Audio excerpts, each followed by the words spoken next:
is it easy or difficult to live in Japan as a Hindu? Very easy. No specific difficulty. Okay. Yes, it is a bit difficult to live in Japan. Do you have any advice for Hindus who want to come to Japan? Hindus from India to come Japan and have a beautiful life. Well, learning Japanese at the first point, I got interest in Japan while learning the language. Yeah, and then finally I came to 聞き Japan. ました。宗教ってご自分の宗教ってこれですって言えますか？いや、言えないです。言えないですか？神社でなんか、お参りとかはするけど、別に何の宗教とかそういうこだわり的なのは特にない。なるほど。イスラム教みたいな。そっち。はいはいはい。イスラム教。もうちょっと出てきます？キリストはありますか？キリスト教もはいちょっといますね。仏教。仏教いっぱい出てくるすごい。神道は日本。এবার জাপানে ঘটে গেল এক এমন ঘটনা যা গোটা বিশ্বকে কাঁপিয়ে দিয়েছে। জাপানের মতো শৃঙ্খলাপূর্ণ, প্রযুক্তিতে অগ্রগামী এবং সামাজিকভাবে নিয়ন্ত্রিত দেশে সাম্প্রতিক সময়ে ইসলাম সম্প্রদায়কে ঘিরে যে অস্বস্তিকর পরিস্থিতি তৈরি হয়েছে তা অনেককেই অবাক করেছে। জাপান বহুদিন ধরেই নিজস্ব সংস্কৃতি, ভাষা এবং সামাজিক নিয়মে গড়া একটি সমাজ। এখানে বহিরাগত বিষয়টি সবসময় সংবেদনশীল।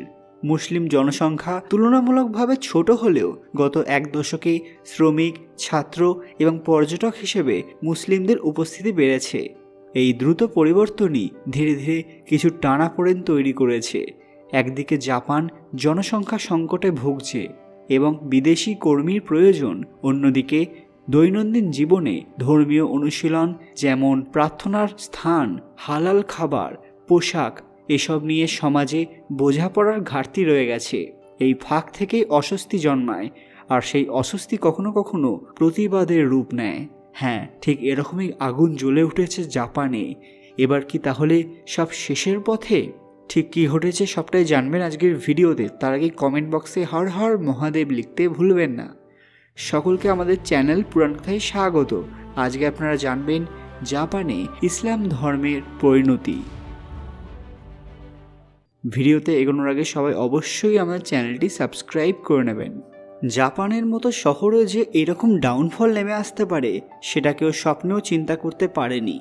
ইসলাম ধর্মের এই সংকটের পেছনে কয়েকটি অজানা বা কম আলোচিত বাস্তবতা আছে।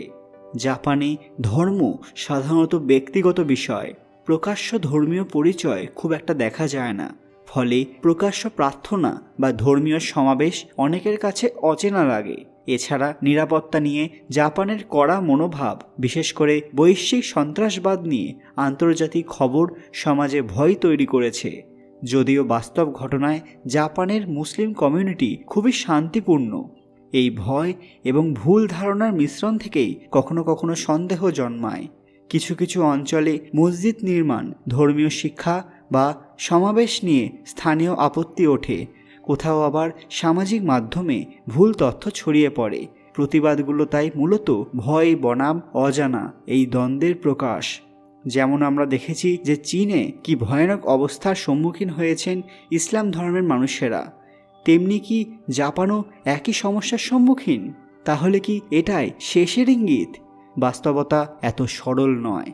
জাপানের ইতিহাস বলছে তারা ধীরে শেখে, কিন্তু শেখে গভীরভাবে।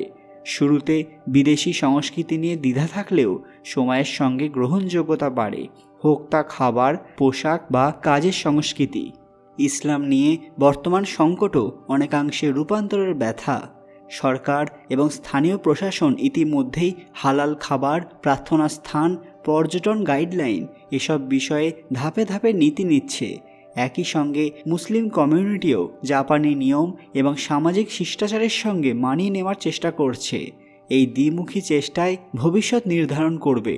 জাপানে ইসলামকে ঘিরে যে বয়কটের মতো আচরণ দেখা যাচ্ছে তার পেছনে কয়েকটি কঠিন বাস্তব কারণ কাজ করছে।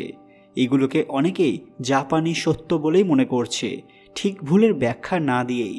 জাপানের সমাজ অত্যন্ত শৃঙ্খলাপূর্ণ, নিয়মকেন্দ্রিক এবং সাংস্কৃতিকভাবে একরূপ, যেখানে প্রকাশ্য ধর্মীয় আচরণ, বিশেষ করে ইসলামিক পোশাক, প্রকাশ্য নামাজ, আলাদা খাদ্যবিধি এসবকে অনেকেই সামাজিক নিয়ম ভাঙা হিসেবে দেখে।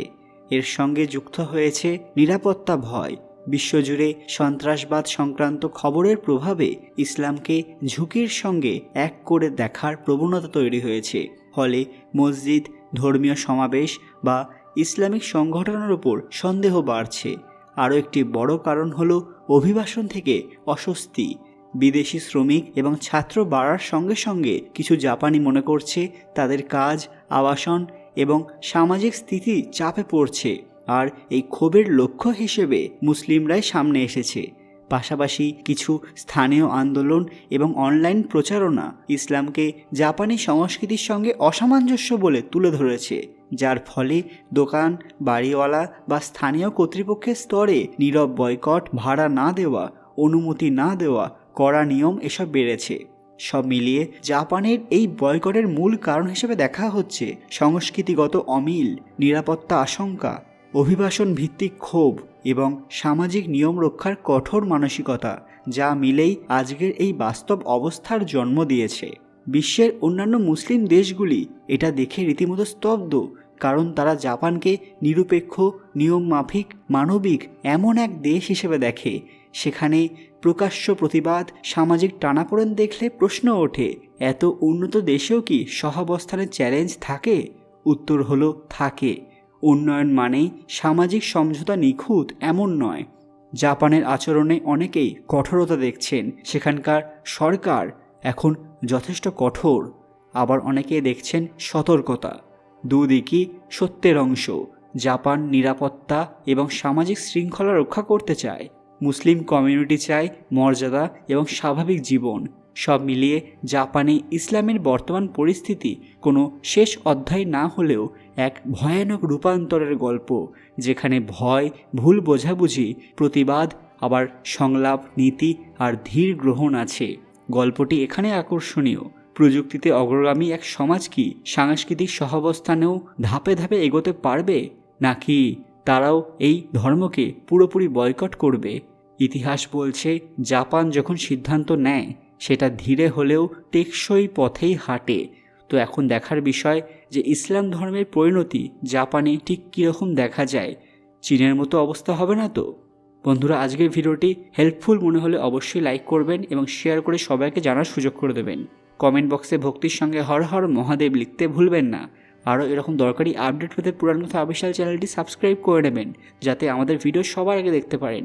খুব তাড়াতাড়ি ফিরে আসবো আরও একটি দরকারি ভিডিও নিয়ে। ততক্ষণ আপনারা এই ভিডিওগুলো দেখতে পারেন। ধন্যবাদ।